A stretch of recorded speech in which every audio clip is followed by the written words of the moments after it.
आज मैं आप सभी के साथ एक ऐसी माँ का केस शेयर करने जा रही हूँ, जिसने अपनी 2 वर्षीय बेटी को खोया। जया जी आज से लगभग 3 साढ़े 3 साल पहले मेरे पास आई थीं और उस वक़्त उन्होंने अपनी बच्ची को खोया था।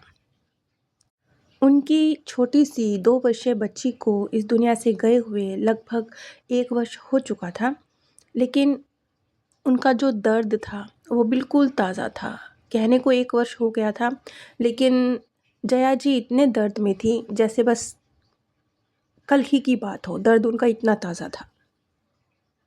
1 वर्ष हो जाने पर भी वो ये चीज़ एक्सेप्ट नहीं कर पा रही थी कि उनकी बच्ची, छोटी-सी प्यारी-सी बच्ची जिसका कोई कसूर नहीं, जो अभी तो उसका कुछ जीवन का शुरू भी नहीं हुआ, तो हम ये भी नहीं कह सकते कि उसने कोई गलत कर्मा कर दिए थे, क्या था? तो वो इस बहुत दर्द में थी। वो एक तरह से बस परमात्मा से जवाब चाहती थी कि क्यों, क्यों, क्यों? इतनी प्यारी-सी छोटी-सी बच्ची, उसका कुछ कर्मा नहीं, अभी तो उसने ढंग से बोलना नहीं सीखा, वो कैसे जा सकती है? जया जी का खुद का जो जीवन था, वो उसको डटोलती रहती थी कि मैंने कभी जीवन में कुछ गलत नहीं करा, मैंने किसी को दर्द नहीं दिया। अगर अनजाने में दिया भी हो, अगर मुझसे कभी गलती हुई भी हो, जो कि हो सकती है, तो भी मुझे इतना बड़ा कुछ याद नहीं पड़ता कि मैंने किया हो और किसी को इतना बड़ा दर्द दे दिया हो कि आज जो मुझे पीड़ा झेलनी पड़ रही है अपने बच्चे के जाने की पीड़ा, कि मुझे ये झेलनी पड़े।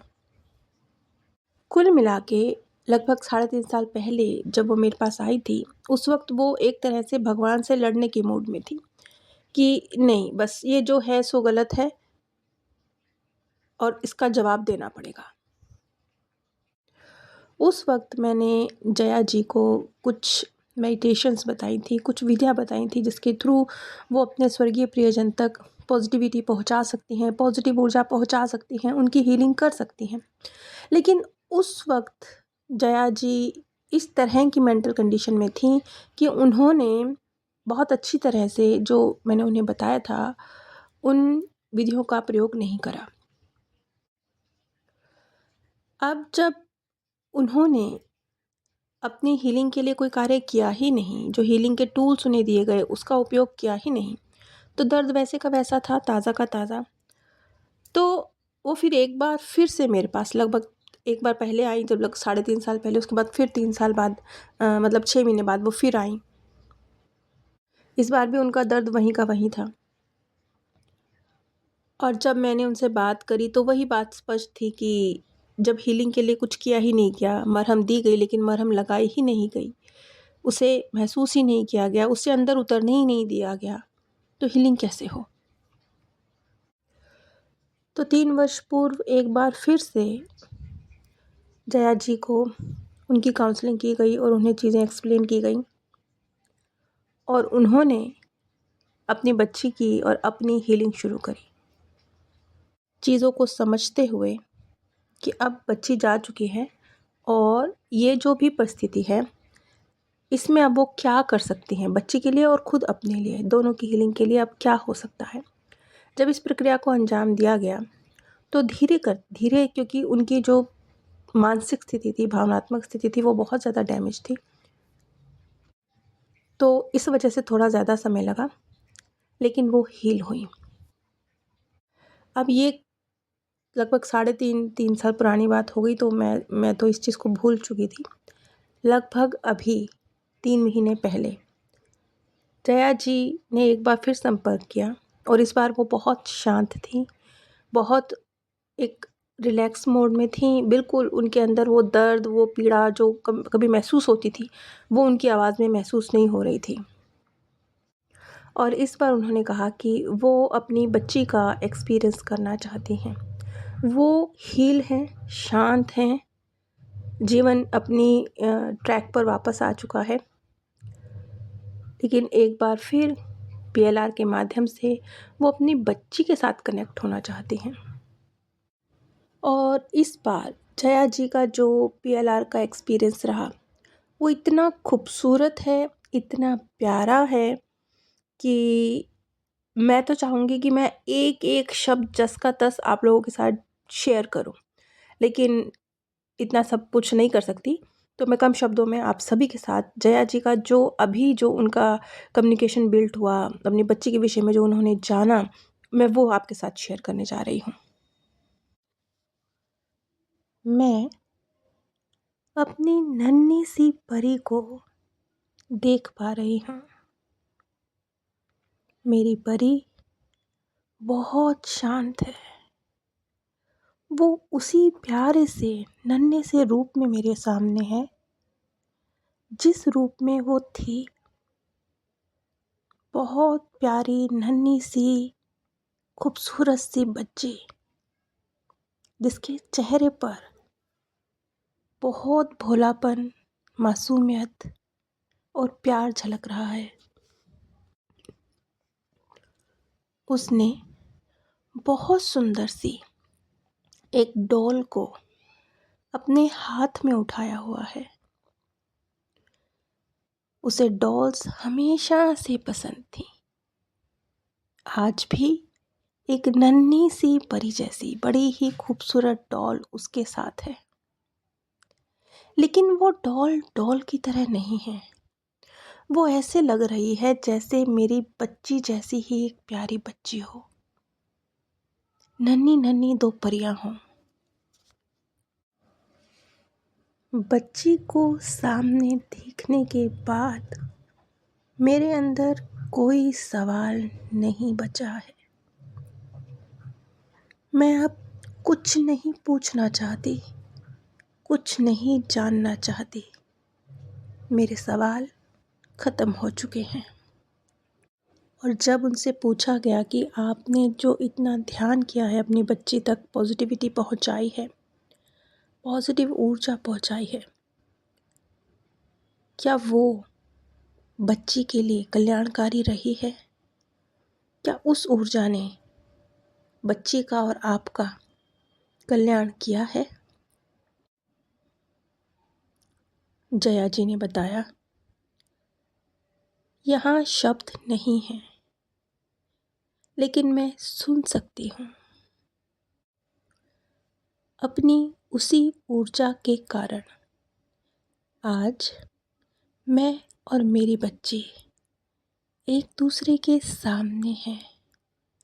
वो और मैं, हम दोनों हील हैं।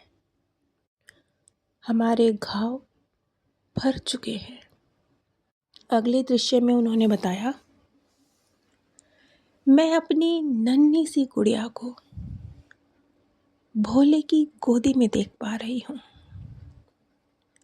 मेरे बाबा ने मेरी गुड़िया को अपनी गोद में उठाया हुआ है, अपनी गोदी में बिठाया हुआ है।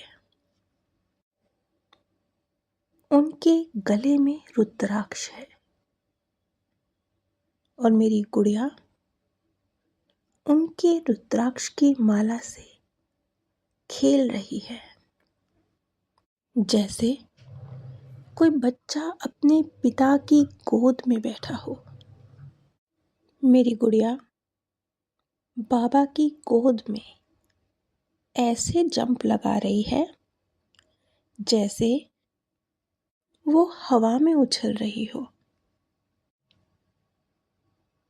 अचानक मेरे मुंह से निकला, क्या मेरी बच्ची भोले के परिवार का हिस्सा है?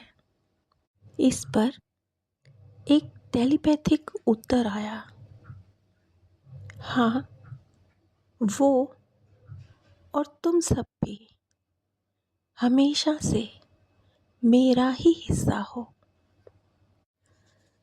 क्या मेरी प्रार्थनाएं भोले तक, मेरी बच्ची तक पहुंची हैं? क्या उन्होंने काम किया है? एक एक भाव, एक एक शब्द, हर ऊर्जा जो तुमने क्रिएट करी, वो मुझ तक, हम तक पहुंची है। अब ये उत्तर भोले की तरफ से आया था या उनकी बच्ची की तरफ से, वो नहीं जानती, लेकिन ये टेलीपैथिक आंसर उन्हें मिला। वैसे तो मैं अब कुछ भी जानना नहीं चाहती। मैं जानती हूँ मेरी बच्ची कहीं ज़्यादा खुश है, आनंदित है। जो उसे मैं दे सकती थी, उससे कहीं ज़्यादा प्रेम और शांति उसके साथ है। वैसे मेरा हर सवाल ख़त्म हो चुका है, लेकिन फिर भी हम चाहते थे कि जया जी पूछें कि उनकी बच्ची इतनी जल्दी उनके जीवन से क्यों गई और क्या वो दोबारा आएगी। जब ये सवाल जया जी से पूछा गया तो उनका उत्तर था, वो ना दोबारा मेरे जीवन में आना चाहती है और ना ही मैं उसे दोबारा अपनी ज़िंदगी में लाना चाहती हूँ। मैं उसे क्या ही दे सकती हूँ, ये सुकून, ये आनंद, ये शांति। मैं नहीं चाहती वो मुझ तक दोबारा आए और ये सब छोड़ दे। वो भोले की सुरक्षित छत्र छाया में है। मैं ये छत्र छाया उसे नहीं दे सकती। मैं चाहती हूँ वो यहीं रहे, आनंद में रहे। लेकिन फिर भी बेशक वो नहीं चाहती थी कि उनकी बच्ची वापस लौटकर उनके जीवन में आए, क्योंकि वो बहुत आनंदित है। देखिए, ये सबसे ज़्यादा जिसे हम कहते हैं ना कि इंसान को उसका मोह बांधता है। जैसे कभी किसी का बच्चा विदेश भी जाता है तो माता पिता रोते रहते हैं कि हमारा बच्चा विदेश चला गया। कुछ एक समझदार माता पिता होते हैं जो ये समझते हैं कि ठीक है, बच्चे की जर्नी है, आगे की जर्नी है, वो तरक्की कर रहा है, आगे बढ़ रहा है, वो खुश होते हैं। लेकिन यहाँ पर जया जी के अंदर इतनी असीम शांति थी अपनी बच्ची को देखने के बाद, क्या वो नहीं चाहती थी कि उनकी बच्ची दोबारा इस धरती पर आ जाए या उनकी गोद में आ जाए, क्योंकि उनकी गोद में आने के लिए उसे दोबारा इस धरती पर आना होगा। लेकिन ये बच्ची जो बेटी के रूप में उनके जीवन में आई, वो इसीलिए आई थी कि जया जी, जो कि वैसे तो एक बहुत प्यारी इंसान है, लेकिन धर्म या अध्यात्म या भगवान, इन सब चीज़ों से वो कभी भी जुड़ी हुई नहीं रही। उन्होंने अपने जीवन में कुछ एक छोटी मोटी गलतियाँ जो कि हम सभी करते हैं वो भी करी, और वो गहरे गिल्ट में चली भी जाती थी, क्योंकि जब कोई गलती एक आम इंसान करता है और वो रियलाइज़ करता है तो वो गिल्ट में भी चला जाता है। क्यों? क्योंकि वो हर चीज़ को समझता है कि ये मेरे कंट्रोल में थी, मुझसे गलत हो गया। वो अपने आप को एक आध्यात्मिक तरीके से, एक आत्मा के रूप में जिसकी जर्नी है अपनी, जो सीख रहा है, समझ रहा है, जीवन में कुछ फैसले ले रहा है, इस नज़र से नहीं देख पाता और गहरे गिल्ट में चला जाता है। ये एक बहुत बड़ी कमी थी जो जया जी के साथ थी, जिसकी वजह से उनका ये दुख भी बढ़ गया था। जो बच्ची को इस दुनिया से जाने का दुख था, वो भी कई गुना मल्टीपल हो गया था, क्योंकि उन्होंने इस गिल्ट को भी अपने साथ कैरी किया हुआ था कि कहीं बच्ची मेरी वजह से तो नहीं चली गई, मैंने तो उसका ट्रीटमेंट सही नहीं कराया, या मुझसे गलती हुई, मैंने उसकी देखभाल में कमी छोड़ी। अब इन सारी परिस्थितियों में वो जो काफ़ी हीलिंग तो उनकी हो ही चुकी थी, क्योंकि 3 साढ़े 3 साल के वक्त में, लेकिन कुछ जो रह गया था वो हील हुआ। और वो बच्ची उनके जीवन में आई ही इसलिए थी कि वो उनको, जो उनके अंदर गिल्ट की भावना क्रिएट होती है, उसको रिलीज़ करना सीखें। क्योंकि जब उन्होंने अपनी बच्ची को देखा तो जो सबसे पहला उनका भाव था कि मैं क्या ही कर रही थी, मतलब मैं इस बच्चे को क्यों ही बुलाना चाह रही हूँ, क्यों ही चाह रही हूँ कि वो धरती पर आ जाए, मेरी गोद में आ जाए। ये तो मेरी सेल्फिशनेस हुई ना, वो तो कितने प्यारे स्थान पर है। तो वो सारा वो दर्द, वो गिल्ट, वो पता नहीं क्या-क्या था ना, कि कहीं मुझसे कुछ गलत हो गया, कहीं मैंने कुछ गलत कर दिया, वो सब एक झटके में रिलीज़ हुआ। और वो बच्ची इसीलिए इनकी लाइफ में आई थी।